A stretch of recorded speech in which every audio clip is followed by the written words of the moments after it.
ശാരികേ, ഞാൻ എപ്പോഴും ചിന്തിക്കുന്ന ഒരു കാര്യത്തെപ്പറ്റി എൻ്റെ ഒരു സംശയമാണ് കേട്ടോ.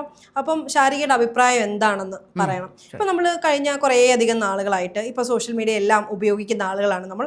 എപ്പോഴും എപ്പോഴും പോസിറ്റീവായിട്ടുള്ള കാര്യങ്ങൾ മാത്രമല്ല, ഒരുപാട് നെഗറ്റീവായിട്ടുള്ള പോസ്റ്റുകളും കമൻറ്റുകളും ഒക്കെ നമ്മൾ നോക്കാറുണ്ട്, കാണാറുണ്ട്. അപ്പോൾ പല കുറ്റകൃത്യങ്ങളും, അത് ചെറുതു മുതൽ അല്ലെങ്കിൽ ചെറിയ കുട്ടി മുതൽ വലിയ ആളുകൾ വരെ വലിയവർ ചെയ്യുന്ന പല കുറ്റകൃത്യങ്ങളും എന്ത് തന്നെ സംഭവിച്ചാലും അറ്റ് ദ എൻഡിൽ ഈ കുറ്റപ്പെടുത്തലുകളും പഴിചാരലുകളും ഏറ്റവും കൂടുതൽ കേൾക്കുന്നത് വീട്ടിലിരിക്കുന്നവരാണ്, അല്ലെങ്കിൽ മാതാപിതാക്കളാണ്. അപ്പോൾ അങ്ങനെ ഒരു കാര്യത്തോട് ശാരിക യോജിക്കുന്നുണ്ടോ? ഇല്ല, ഞാൻ യോജിക്കുന്നില്ല. കാരണം ഒരു എക്സാമ്പിൾ എന്ന് തുടങ്ങാം. ഞാൻ പഠിച്ച സ്കൂളിലെ ഒരു അധ്യാപിക, അവര് മാതൃക അധ്യാപിക എന്ന നിലയിൽ അവർക്ക് പേരൊക്കെ കേൾക്കുകയും, എൻ്റെ ടീച്ചർ ആയിരുന്നില്ല, പക്ഷെ ആ സ്കൂളിൽ തന്നെ പല ഡിവിഷനുകളിലും പഠിപ്പിച്ചിരുന്ന ഒരു ടീച്ചറായിരുന്നു. ആ ടീച്ചറ് എല്ലാവർക്കും മാതൃക അധ്യാപികൾക്ക് അവാർഡ് വാങ്ങിച്ച എല്ലാ ആൺകുട്ടികളും പെൺകുട്ടികളും വളരെ കുറച്ച് പഴയ കാലമാണ് കേട്ടോ, ബഹുമാനത്തോടു കൂടി നോക്കിയിരുന്ന ഒരു ടീച്ചർ. പക്ഷെ ആ ടീച്ചറിൻ്റെ മകൻ തലതിരിഞ്ഞാന്ന് പറഞ്ഞാൽ അവരുടെ വളർത്തുദോഷം എന്ന് നമുക്ക് അതിനെ പറയാൻ പറ്റുമോ?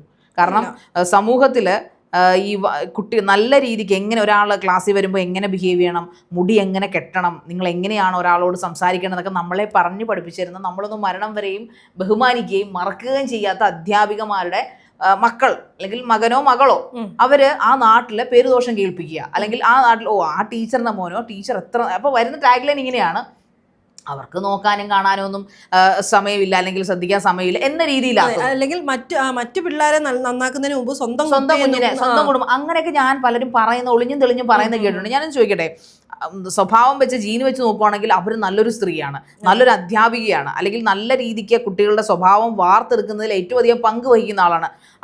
അവരുടെ മകനെ അവർക്ക് എന്തായാലും നോക്കാതിരിക്കാൻ പറ്റൂ എന്ന് വെച്ചിട്ട് അവന്റെ ഒരു പൗർണമി പറയുന്ന പോലെ ഒരു പ്രായമുണ്ട്. നമുക്ക് കുട്ടികളെ അടയ്ക്കുകയാണെങ്കിൽ നമുക്ക് മടിയിൽ വെക്കാം, അടക്കാമരമായാലും എന്ത് ചെയ്യുമെന്ന് ചോദിക്കാറുണ്ട്.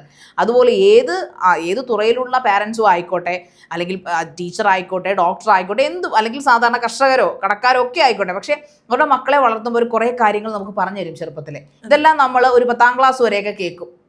10ാം ക്ലാസ് ഒക്കെ കൊണ്ട് കഴിഞ്ഞ് കഴിയുമ്പോൾ ഒരു ടീനേജിലേക്ക് കയറി കഴിഞ്ഞാൽ പിന്നെ എല്ലാം ഒളിവ്, മിക്ക കുട്ടികളും കണ്ടിരിക്കുന്നതാണ്, എല്ലാ ഒളിവും മറയുവാണ്. പിന്നെ കൂട്ടുകാരാണല്ലോ, പ്രായം മാറുകയാണ്, കുട്ടികൾ വളരുകയാണ്, അതിൻ്റെതായ സ്വഭാവത്തിലുള്ള ചേഞ്ച്, ബിഹേവിയറൽ പാറ്റേണിന്റെ ചേഞ്ച്, അത് സ്വാഭാവികമായിട്ടും പ്രകൃതി നിയമമാണ്, എല്ലാവരിലും സംഭവിക്കുന്ന, എല്ലാവരും കടന്നു പോകുന്ന സ്റ്റേജുകളാണത്. അപ്പോൾ ആ ഒരു കാലഘട്ടത്തിൽ ആൺകുട്ടികളായിക്കോട്ടെ പെൺകുട്ടികളായിക്കോട്ടെ, ആ സമയത്ത് നമ്മളോട് നോ പറയുമ്പോൾ, പേരൻസ് ആയിക്കോട്ടെ, ആരെങ്കിലും ഒരാൾ, ടീച്ചേഴ്സ് ആയിക്കോട്ടെ, നോ പറയുമ്പോൾ നമുക്ക് ഭയങ്കര ദേഷ്യമായിരിക്കും. അല്ലെ, അവരെന്തിനാ നമ്മളോട് മാത്രം ഇത് പറയുന്നത്, മറ്റുള്ളവരോട് പറഞ്ഞുകൂടെ, അല്ലെ അവരുടെ വീട്ടിലുള്ള കുട്ടിയോട് പോയി പറഞ്ഞുകൂടെ, എന്നോട് എന്തിനാ ഇത് പറയുന്നത്, അല്ലെങ്കിൽ എൻ്റെ സ്വന്തം അമ്മ സ്വന്തം അച്ഛൻ ഒന്ന് തിരുത്താൻ വരുമ്പം, ഇല്ല ഞാനത് തീരുമാനിച്ചു, ഞാനത് ചെയ്തിരിക്കും. അത് പേരൻസ് തിരുത്താഞ്ഞിട്ടോ പറഞ്ഞു കൊടുക്കാഞ്ഞിട്ടോ അല്ല, അത് ആ ഒരു പ്രായത്തിന്റെയും കൂടെ അല്ലേ. അതെ അതാണ്. പക്ഷെ നമ്മുടെ സമൂഹം അത് മനസ്സിലാക്കുന്നില്ലെന്നുള്ളതാണ്. നമ്മളിപ്പോൾ നമ്മുടെ വീട്ടിലാണെങ്കിൽ പോലും നമ്മുടെ പാരൻസോ അല്ലെങ്കിൽ നമ്മുടെ ബന്ധുക്കളോ ഒരു പയ്യൻ വന്ന് ആവശ്യമില്ലാത്തൊരു ബഹുമാനമില്ലാത്ത പരിപാടി കാണിക്കുക, എന്തെങ്കിലും കുസൃതി കാണിച്ചോ, എന്തെങ്കിലും കേസിലോ പെട്ടാൽ പറയോ അവന്റെ തന്തേടം തള്ളേടം കൊണോ, അവനെ ഇങ്ങനെ വളർത്തി, അവർക്ക് എവിടാ നേരം, എന്തിനാണ് ഇങ്ങനൊരു ടാഗ്? ആ കുഞ്ഞത് എത്രമാത്രം വിഷമിക്കും. അത് കേട്ടാണ് പിന്നീട് അവനോ അവളോ ഒക്കെ വളരുന്നത്. ഇപ്പോൾ ചെറിയൊരു കുഞ്ഞുങ്ങളാണ്, ചെറിയൊരു പെൻസിലോ പേനയോ ഒക്കെ ചിലപ്പം ക്ലാസ്സിൽ കിടക്കുന്ന എടുത്ത് ബാഗിൽ ഇട്ടുകൊണ്ട് പോരും, അല്ലെങ്കിൽ വേറൊരുത്തന്റെ ബാഗിൽ ഇരിക്കുന്ന കാണുമ്പോൾ അത് പൊക്കി, അവൻ അച്ഛൻ കള്ളനായത് കൊണ്ടാണോ, അവന്റെ അമ്മ കളിയായതുകൊണ്ടോ? ഒരിക്കലുമല്ല. അവനെ പറഞ്ഞു തിരുത്തി ആ കുട്ടിയെ ഡിഗ്രേഡ് ചെയ്യാതെ ആ കുട്ടിയെ അതിന്റെ ഒരു തെറ്റിന്റെ കുഴപ്പം പറഞ്ഞ് മനസ്സിലാക്കി, എന്തുകൊണ്ട് അത് ചെയ്താൽ എന്താണ് കുഴപ്പം, അതിലെ കുഴപ്പം എന്താണെന്ന് പറഞ്ഞ് മനസ്സിലാക്കി ബോധ്യപ്പെട്ടു കൊടുക്കണം. അതായത് ഒരു ചെറിയ പ്രായം മുതൽ. പിന്നീട് വലുതായി കഴിയുമ്പോൾ, അല്ലെങ്കിൽ 10, 30, 35, 40 വയസ്സാകുമ്പോൾ, ഇപ്പൊ നമ്മൾ നിരന്തരമായിട്ട് കേട്ടുകൊണ്ടിരിക്കുന്ന ഓരോ ക്രൈമുകൾ, പക്ഷേ ഇപ്പൊ ഈ ലേറ്റസ്റ്റ് ആയിട്ട് നടന്ന പല ക്രൈമുകളും മുന്നിലോട്ട് എടുത്തു വെച്ചാൽ, ഈ ചേന്ദമംഗലത്ത് നടന്ന ക്രൈമുകളായാലും, ഈ ഭാര്യയെ വെട്ടിക്കൊലപ്പെടുന്നാലും കാമുകയെ വെട്ടിക്കൊലപ്പെടുന്നാലും അവർക്കൊക്കെ അച്ഛനും അമ്മയൊക്കെ ഉണ്ട്. ഈ പറയുന്ന റേപ്പിസ്റ്റുകൾ, ഇപ്പൊ നിർഭയയുടെ ആയാലും ഹൈദരാബാദ് കേസ് ആയാലും അല്ലെങ്കിൽ ഈ കൽക്കട്ട കേസ് ആയാലും എല്ലാം ഇവർക്കൊക്കെ പാരന്റ്സ് ഉണ്ട്. പക്ഷെ അവര് പറയുന്നത് അവർക്ക് എന്ത് ചെയ്യാൻ പറ്റും? ഇവരുടെയൊക്കെ ബാക്ക് ഹിസ്റ്ററി നമ്മൾ തിരക്കി പോവുകയാണെങ്കിൽ അവരാരും പാരമ്പര്യ റേപ്പിസ്റ്റുകളല്ല, അല്ലെങ്കിൽ പാരമ്പര്യ കൊലപാതകികളല്ല, വെറും പാവങ്ങളാണ്. സീരിയസ്ലി ഇവരുടെ സ്വന്തം മക്കളുടെ സ്വഭാവം, അല്ലെങ്കിൽ മക്കളുടെ കൂട്ടുകെട്ട്, ഏത് തരത്തിലുള്ള കമ്പനിയാണ്, ഏത് തരത്തിലുള്ള ബന്ധമാണ് ഇവർക്കുള്ളത് എന്ന് പോലും ആ പേരൻസിന് അറിയുന്നുണ്ടാവില്ല. നമ്മളെപ്പോഴും ഘോര പറയുന്ന മക്കളുടെ കാര്യങ്ങളെല്ലാം പേരൻസ് അറിഞ്ഞിരിക്കണം, ആരുമൊക്കെ ആയിട്ടാണ് കൂട്ടുകൂടുന്നതെന്ന് പറയും. ഒരു പരിധി വരെയൊക്കെ അത് പറ്റുമായിരിക്കും. പക്ഷേ സ്വന്തം കാലിൽ നിൽക്കുന്നവർ, അതായത് സെൽഫ് ഇൻഡിപെൻഡൻ്റ് ആയിട്ട് എവിടെയെങ്കിലും എവിടെയെങ്കിലും ജോലിക്ക് പോകുമ്പോൾ അവരുടേതായ ഒരു ലൈഫ് ജീവിച്ചുകൊണ്ടിരിക്കുമ്പോൾ അവർ ഏതൊക്കെ ആളുകളോടാണ് ഇടപെടുന്നത്, എങ്ങനെയുള്ള ആളുകളുമായിട്ടാണ് കമ്പനി വെക്കുന്നത്, സൗഹൃദം സ്ഥാപിക്കുന്നത്, അവരെന്തൊക്കെയാണ് ചെയ്യുന്നത്, നമുക്കത് ലിമിറ്റ് ചെയ്യാനോ കൺട്രോൾ ചെയ്യാനോ പറ്റില്ല. പിന്നെ ദൈവം അനുഗ്രഹിച്ച് ഇന്നത്തെ കാലഘട്ടത്തിൽ അവിടെ എവിടാണോ നിൽക്കുന്നത് അവിടെ നിന്നൊരു മൊബൈൽ ഫോണിൽ ഒരു കോൾ ചെയ്ത് അന്വേഷിച്ചാൽ അന്വേഷിച്ചു എന്ന് പറയാം. അത്രേ ഉള്ളൂ. കാരണം ഇപ്പോഴും നമ്മുടെ സമൂഹം മനസ്സിലാക്കാതെ പ്രിജുഡിസ്റ്റിക് ആയിട്ട് പറയുന്ന ഒരു കാര്യമാണ് അവന്റെ തന്തയും തള്ളയും വളർത്തിയത്. എന്തിനാണ് ഈ തന്തയും തള്ളയും പറയുന്നത്? എനിക്ക് ഭയങ്കര പേഴ്സണൽ എനിക്ക് ഭയങ്കര നമ്മുടെ അച്ഛനെയും അമ്മയും ഒക്കെ പറയുന്ന ഒരു സ്വഭാവം. നമ്മൾ എന്തെങ്കിലും തെറ്റ് ചെയ്താൽ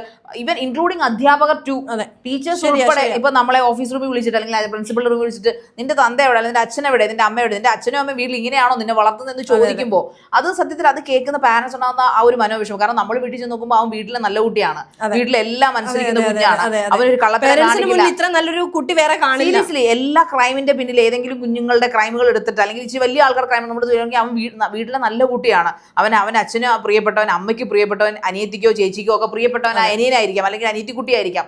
ആ അവനെയാണ് അപ്പോ അവർക്ക് എങ്ങനെയാണ് അറിയാൻ സാധിക്കുക? ഒരാളുടെ ഏറ്റവും അസഹനീയമായി തോന്നിയിട്ടുള്ളത് പലപ്പോഴും ഈ ഫേസ്ബുക്ക് അല്ലെങ്കിൽ ഈ സോഷ്യൽ മീഡിയകളിലുള്ള ഈ കമന്റുകളാണ്. ഇപ്പൊ ഓരോ പോസ്റ്റുകളുടെ താഴെ അത് ആ ഇടുന്ന പോസ്റ്റ് എന്ന് പറയുന്നത് വലിയ കാര്യമുള്ള പോസ്റ്റോ അല്ലെങ്കിൽ ഭയങ്കര സീരിയസ് ഇഷ്യൂ ഒന്നും ആവില്ല. ചിലപ്പം വല്ല തമാശയായിരിക്കും, അതിനകത്ത് ചിലപ്പം തമാശ കാണില്ല, അവർ ഒരു കോമഡി ആയിരിക്കും. പക്ഷെ അത് കാണുന്ന ഒരാൾക്ക് അത് അങ്ങനെ തോന്നണമെന്നില്ല.